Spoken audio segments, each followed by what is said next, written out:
In this video, I'm going to walk you around the WordPress dashboard and show you some of the things you need to be aware of and include when you're setting up your site.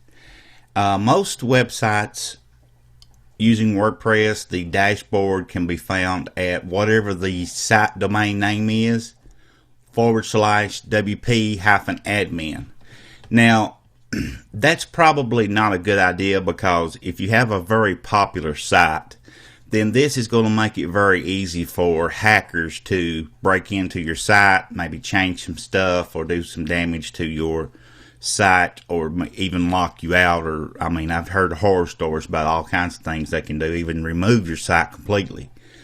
So they make different plugins you can use that will allow you to move this to a secret login, and you need to be sure that you have a very strong sign in, your password and username and things like that, in order to sign into the dashboard. But once you get inside here, there's a few things that I want to just suggest to you. This is my Free City of Tweaks site, and it's not the iPhone Captain site. This has the regular Genesis news theme installed, and we're going to talk about that a bit. But one of the first plugins that you probably should set up on your site is one called Jetpack. And what this does, you can set this up to where if your domain or site goes down, it will actually email you warning you that your site has gone offline. And that is a very good way to keep track of how often your host provider is going down during the month. If they're staying offline a whole lot, then you may want to consider getting a different provider. I know the one I'm with, they go down, maybe I probably lose about an hour a month. Which that really isn't bad, but if it's happening at peak times, it could be costing me a lot of money.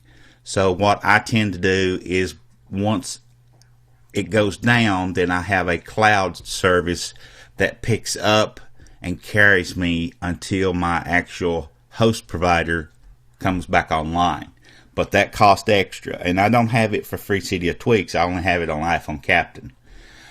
Another thing you'll probably want to install is Analytics. This is the Yoast Analytics plugin, and this will help you keep track of all your Google Analytics and show you how your site is actually performing in different ads and AdSense and things like that.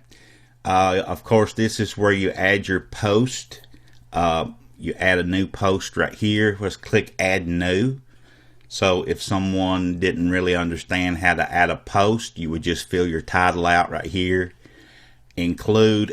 Always try to include at least one image per post, and you always want to include your alt tags and your descriptor tags for your image metadata, it's called, because a lot of times Google will rank you much higher in search results when your images are optimized.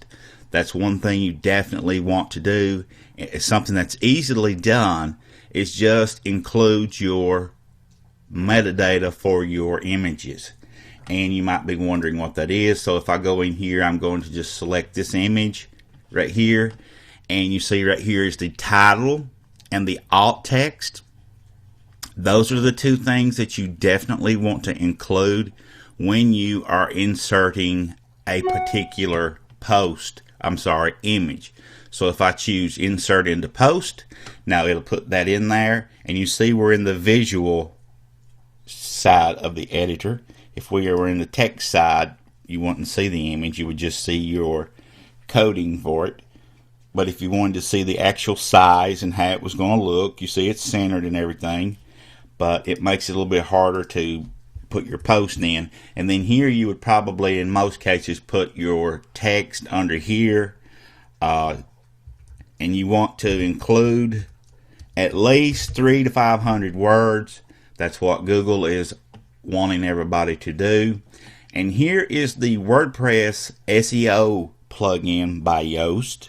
This is a very important plugin. This is a paid plugin now, but you can pay for it. I think it's $69 for one site and $99 for two sites maybe.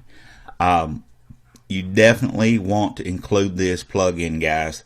Or you can get the SEO all-in-one plugin. I used it for the first 2 or 3 years or longer that I had my site up, but I then switched over to Yoast, and I think it's improved my site a lot.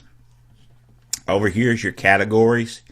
Try to not choose no more than 3 or 4 per post, and you want to always add a couple tags at least, because that helps your SEO ranking too. And you want to set your featured image in your post. And here is your metadata for your SEO. You want to put in your keywords, and your title will be automatically added here. Whatever you put up here will be automatically added here for you. Then you want to include your metadata right here. Your meta description is the description that appears on Google, so keep that in mind. Now, I have gone a bit further with my setup. I have what's called an excerpt, and what you read next to the post isn't necessarily what you will read on Google. So I thought it would be better to give the readers a little bit more of an enticing reason to click the post on the site than maybe on Google. And there's many different ways of doing this. And that's how you tend to add your post. Then you would just hit the publish, and you'd be off and running. Now this is your media for your library, your videos, stuff like that. Your pages, now they're totally different from your post. A lot of people get the pages and the posts mixed up. They think they're the same thing. They're completely different. A page would be something like the contact page. Pages, I tend to think of those as the ones, the pages that you see in the nav bar here. This is a page, the contact right here, and then some of these other things here are just categories, like app reviews. That's a category. If I click app review, then it's going to show you all the different app reviews that I currently have on my site. Okay, and as you see right here, there's different ones down through here that you could choose.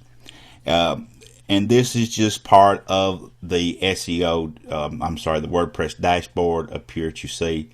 You can go up here and click dashboard. But anyway, right here you got appearance, and here's the Genesis part that I wanted to discuss. And we'll get into this in the next video.